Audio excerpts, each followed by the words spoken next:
ابتدا ہے رب جلیل کے بابرکت نام سے جس کے قبضے میں انسان کی جان ہے۔ تو عزیز طلبہ، اب ہم خواجہ میر درد کی غزل نمبر 1 کا مطالعہ کریں گے۔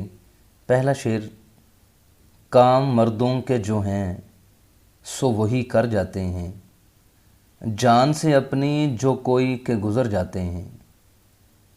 اہم نکات دیکھیے۔ لفظ مرد کا اصطلاحی معنی: بہادر، بلند ہمت اور نہ ڈر۔ مرد سے مراد ایسا شخص جو نیکی کی راہ میں مادی دنیا سے تعلق توڑ لے۔ یہ پہلو دار شعر ہے۔ ایک پہلو میدان کارزار حیات میں ڈٹ کر کھڑا رہے اور مردانہ وار مقابلہ کرے۔ دوسرا پہلو تصوف کے راستے میں جان و مال کی قربانی سے گریز نہ کرنا۔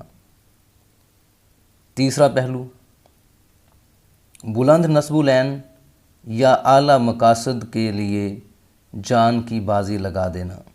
تو عزیز طلبہ، اب میں اس کی شرح کرتا ہوں۔ مفہوم کچھ یوں ہوگا کہ عظیم کارنامے صرف وہی لوگ انجام دے سکتے ہیں جو اپنی جان سے کھیلنا جانتے ہیں، جو اپنی جان کی پرواہ نہیں کرتے۔ عزیز طلبہ، دنیا میں کسی بھی مقصد کو حاصل کرنے کے لیے بڑی جدوجہد اور محنت کرنا پڑتی ہے، کیونکہ انسان کو وہی کچھ ملتا ہے جس کے لیے وہ محنت کرتا ہے۔ لیکن جو لوگ اپنے سامنے کوئی اعلیٰ مقصد یا نصب العین رکھتے ہیں، انہیں اس کی خاطر جدوجہد کرتے ہوئے نہ صرف بہت سی مشکلات برداشت کرنی پڑتی ہیں بلکہ بہت سی آزمائشوں سے بھی گزرنا پڑتا ہے۔ دنیا میں چونکہ طرح طرح کے لوگ ہیں، مختلف قسم کے لوگ ہیں، ان کے رویے ایک دوسرے سے مختلف ہیں۔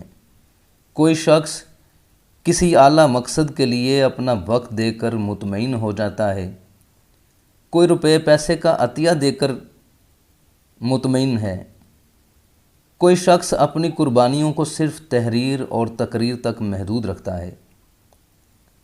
ان تمام قسم کے لوگوں کی نیت، ارادہ اور عمل یقیناً اپنی اپنی جگہ قابل ستائش ہے، لیکن ان میں سے بڑا جوان مرد اور قابل تعریف شخص وہ مانا جائے گا جو اس اعلیٰ مقصد کے حصول کے لیے اپنی جان کی قربانی دینے سے بھی گریز نہیں کرتا۔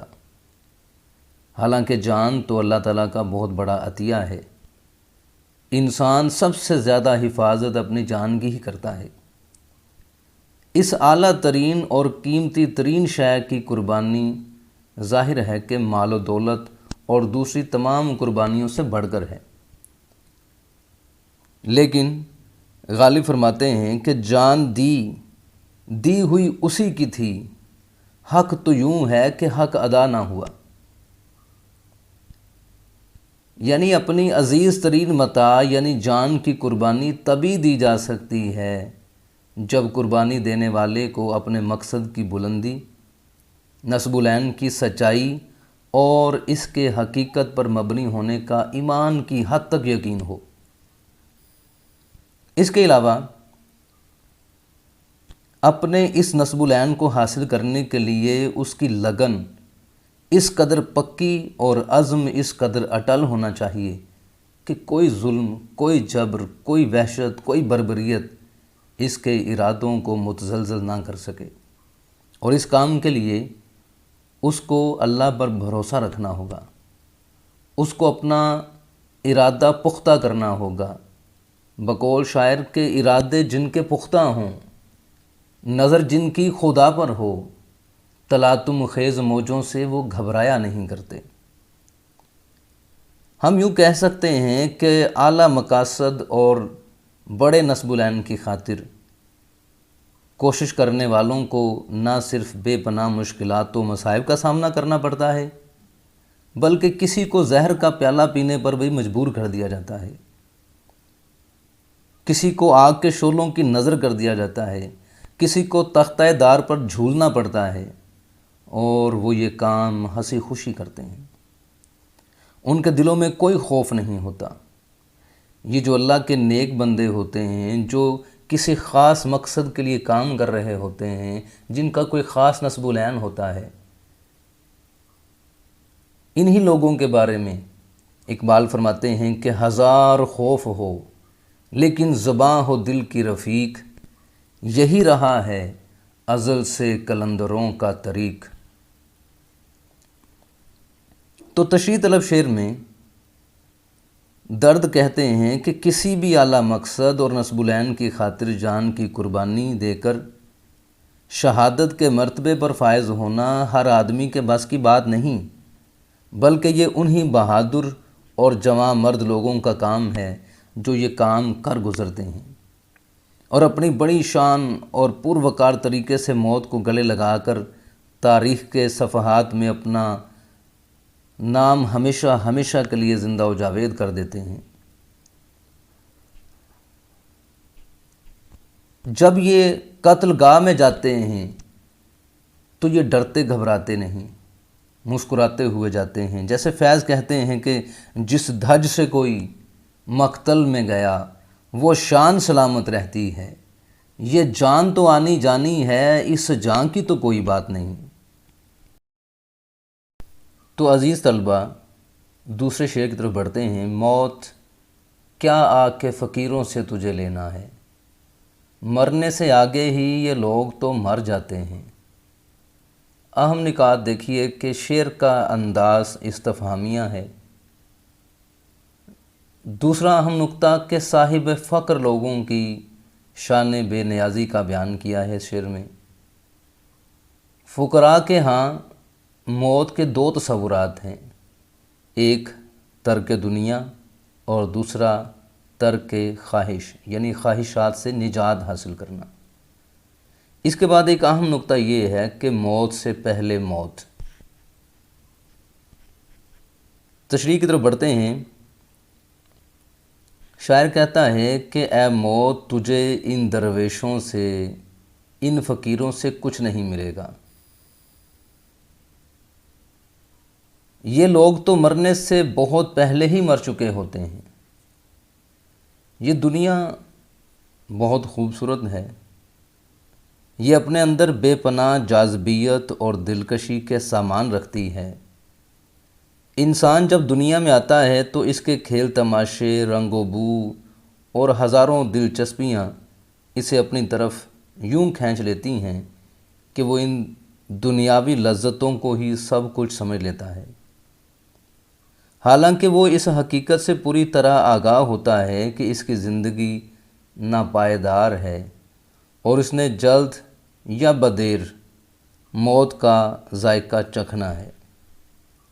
بڑے بڑے پیغمبر، اولیاء اللہ، مطلق العنان اور جابر و ظالم بادشاہ اور نہ جانے کتنی عظیم اور مشہور ہستیاں اس دنیا میں آئیں، لیکن انہیں اپنی تمام تر روحانیت، عظمت، رعب و دبدبے، جاہ و رفت اور مرتبے کے باوجود اس دنیا سے رخصت ہونا پڑا۔ یہ الگ بات ہے کہ کوئی پہلے رخصت ہو جاتا ہے اور کوئی بعد میں جائے گا، لیکن شاعر کہتا ہے کہ موت سے کس کو رستگاری ہے، آج وہ کل ہماری باری ہے۔ لیکن انسان ان حقائق سے پوری طرح باخبر ہونے کے باوجود مال و دولت، عہدے، مرتبے، دنیاوی شان و شوکت اور یہاں کی آسائشوں اور سہولتوں میں کھو کر رہ جاتا ہے۔ وہ یہ بھول جاتا ہے کہ میرا دنیا میں آنے کا مقصد کیا تھا اور کیا میرا یہ قیام دنیا میں ہمیشہ کے لیے ہے، کیا میں یہاں ہمیشہ رہوں گا۔ وہ یہ جب بھول جاتا ہے، میر صاحب کہتے ہیں کہ مرگ ایک ماندگی کا وقفہ ہے، یعنی آگے چلیں گے دم لے کر۔ تو ہم اس دنیا میں دم لینے کے لیے، سانس لینے کے لیے عارضی طور پر ٹھہرے ہیں اور اب ہمیں سب نے ایک اپنی آخری منزل کی طرف جانا ہے۔ تو میر درد چونکہ ایک صوفی شاعر تھے، تشریح طلب شعر میں انہوں نے صوفیاء کی ایک اہم صفت بیان کی ہے۔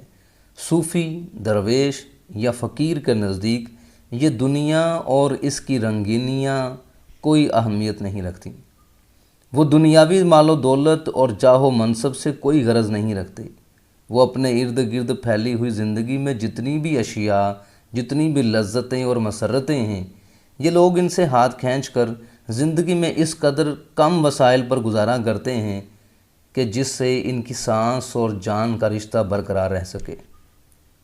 گویا دنیا کو طلب نہ کرنا، لباس، خوراک اور رہائش کے معاملات میں آسائش اور آسانیاں نہ ڈھونڈنا، رتبہ، مال و دولت اور جاہ و منصب کی تمنا نہ کرنا، کسی کے لیے باعث آزار نہ ہونا اور اپنے قول و فعل سے کسی کو تکلیف نہ پہنچانا، یہی صوفیاء اور فقراء کے اوصاف ہیں، یہی تصوف ہے۔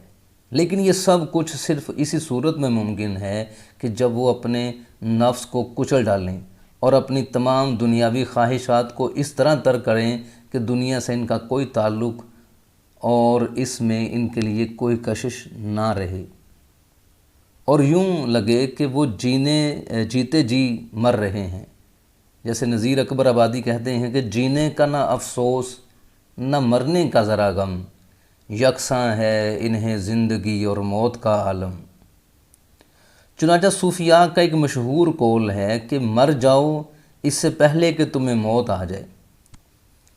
اس کی زندگی کے اسی پہلو کی طرف اشارہ کر رہا ہے کہ دل میں پیدا ہونے والی تمام خواہشات کو اس طرح ختم کر دیا جائے کہ اس میں سوائے محبوب حقیقی کی یاد کے اور کچھ نہ ہو۔